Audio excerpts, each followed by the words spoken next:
des Anguilles, à Port-Louis et à Rosille notamment. L'avancée des travaux dans le projet de rénovation de l'hôpital G2 également passé en revue. L'hôpital devrait être pleinement opérationnel d'ici mars 2012.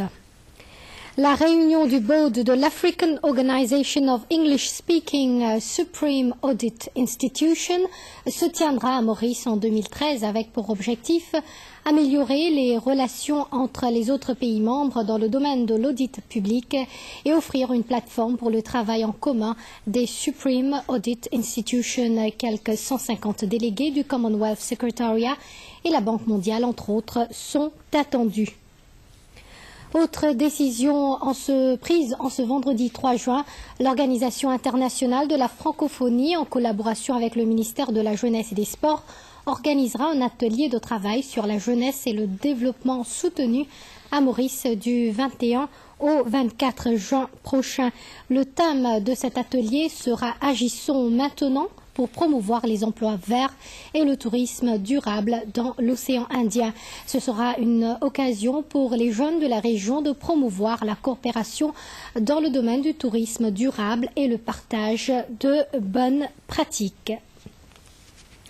Le Conseil a donné son aval pour la publication du Supplementary Planning Policy Guidance des hôtels et les Integrated Resorts Development Real Estate Scheme qui a pour but de faciliter à exécution des stratégies conformément aux plans définis et qui sont en ligne avec le programme gouvernemental.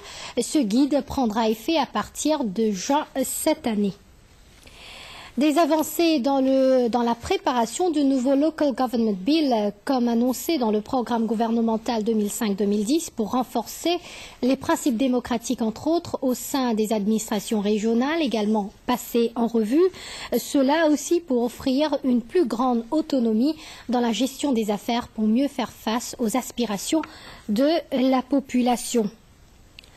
Le ministère de l'Agro-Industrie va revoir les conditions des importations des chevaux à Maurice, décision prise au Conseil des ministres aujourd'hui, et cela conformément aux recommandations de la World Organization for Animal Health.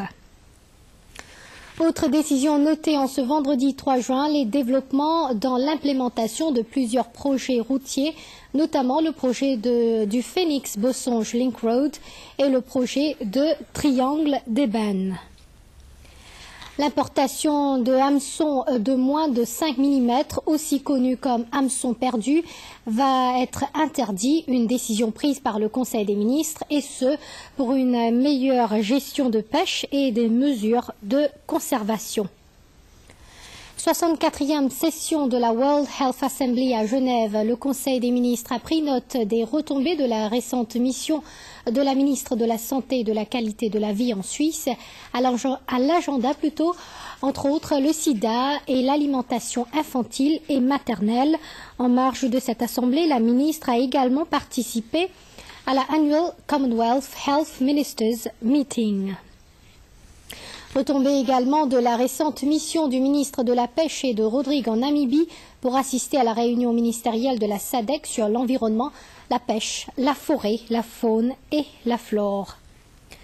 Le Conseil a aussi pris note de la retombée de la visite officielle du 23 au 28 mai de la délégation du Bangladesh à Maurice. À l'agenda, les conditions d'emploi et le séjour des travailleurs du Bangladesh à Maurice, ainsi que les nouvelles possibilités d'emploi sur le marché mauricien.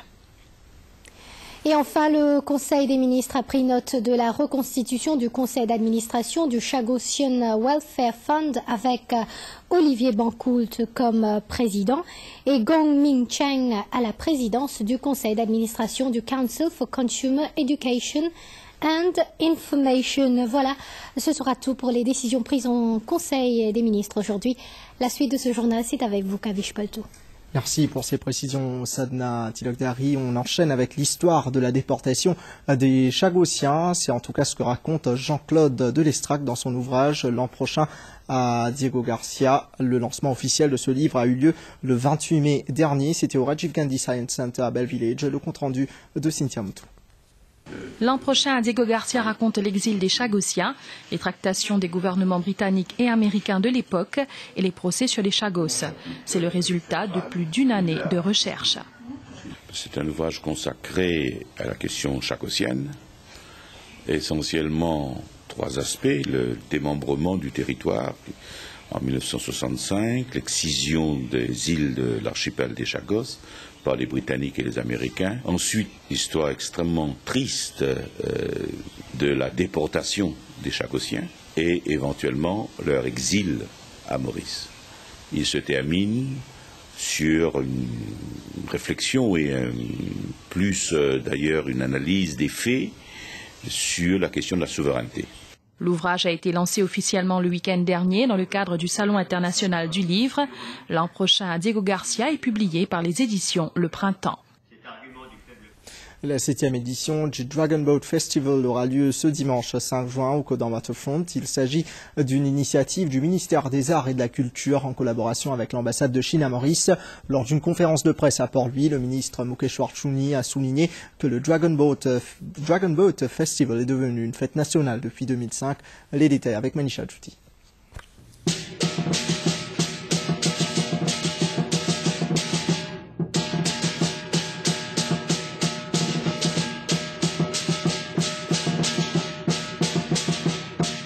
Le Dragon Boat Festival, une fête d'origine chinoise qui est célébrée le 5e jour du 5e mois lunaire selon le calendrier chinois. Elle rend hommage à Chu Yuan, un étudiant qui luttait contre la corruption. À Maurice, le Dragon Boat Festival a lieu depuis 2005.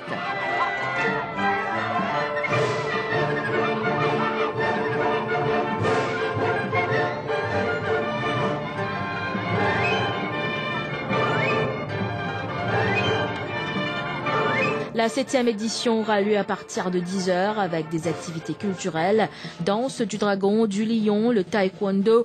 Tous seront de la partie lors de cette journée au Codan Waterfront. C'est pas que à Maurice, mais au Canada, à la Nouvelle-Zélande, Hawaï, Hong Kong, Californie. 8 participants seront en lice pour la course du Dragon Boat Festival. Rendez-vous à tous les Mauriciens le 5 juin prochain au Codan Waterfront.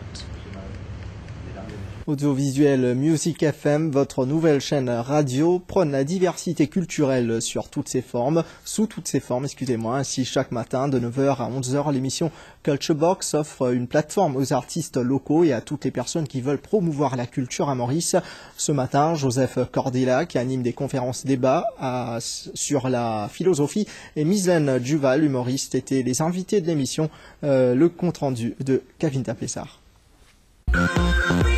Qui vous fait arrondi, qui vous fait animer, qui vous fait pendant le week-end. Music FM, la radio musicale de Lille, fait la part belle à la culture. Chaque jour de 9h à 11h, l'animatrice Anouchka Massoudi reçoit des invités en studio pour parler de la culture sous toutes ses formes. Il est aujourd'hui question de philosophie dans Culture Box, une série de questions-réponses à laquelle se prête volontiers Joseph Cordella, professeur de philosophie au lycée des Mascareignes et membre de l'Université populaire de l'île Maurice. Donc je rappelle le rendez-vous avec Joseph Cordella, le professeur en philosophie, au Café Philo le 5 juin à partir de 10h du matin à midi à Forestside au bar Le Petit Journal. Enfin à Maurice, donc une chaîne qui ne parle que de culture, de musique, de toutes ces choses-là, donc c'est vraiment une idée magnifique. L'autre invité de l'émission se passe de présentation. Mislaine Duval, humoriste, comédienne et scénariste, est venue promouvoir son One Woman Show, un spectacle qu'elle présente au Café Théâtre Comico à Belle-Rose. Déjà je ris parce que ça te de bonne humeur et je trouve que c'est très bien. Et Culture Box, tout simplement, ça rejoint vraiment la culture, l'être humain et c'est vraiment quelque chose qui touche, quoi. Je trouve que ça va encore plus aider pour l'épanouissement de la culture mauricienne et en même temps au niveau des arts, n'oublions pas. Culture Box, une émission, je vous le rappelle, diffusée chaque matin de 9h à 11h sur Music FM, la chaîne musicale de la MBC, sur le 90.8 pour le centre, le 94.9 pour l'est et l'ouest et le 92.4 pour le nord et le sud. Selon les chiffres officiels, 2% de la population à Maurice font don de leur sang régulièrement. Un chiffre qui interpelle les autorités dans le cadre de la journée mondiale du don de sang qui sera observée le 14 juin prochain. L'équipe de Priorité Santé s'est intéressée à ce sujet. Magazine à suivre ce soir sur MBC1 à partir de 20h30. Voyez la bande-annonce.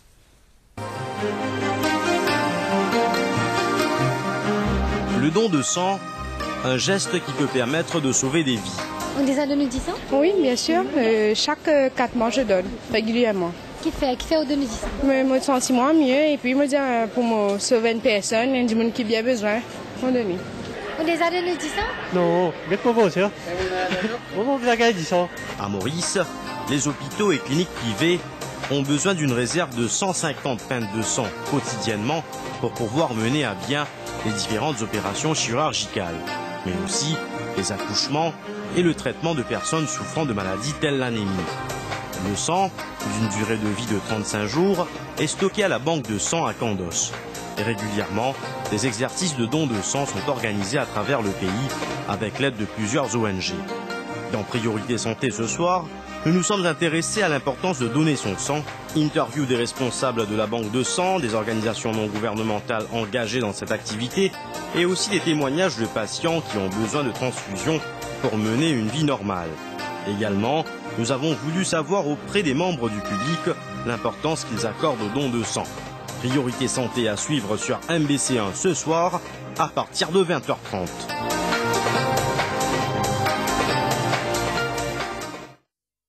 Club M, République démocratique du Congo, match qualificatif pour la Coupe d'Afrique des Nations 2012 à suivre sur la MBC. Le Club M, qui a déjà subi 3 défaites dans ce groupe, tentera de glaner ses premiers points devant son public.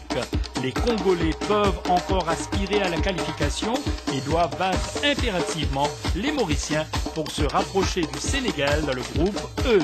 Club M, République démocratique du Congo, en direct du Stade Anjalé, dimanche à partir de 14h45 sur MBC3.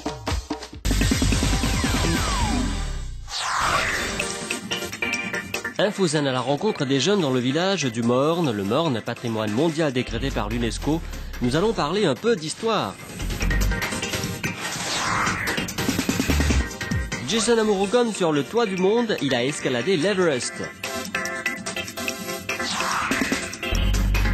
Tuning et musique, tout était au rendez-vous. Au Bouddha Club, Infozen y était. Comme chaque semaine, People News, cinéma dans les salles. Et nouveauté cette semaine, rubrique vue sur le net.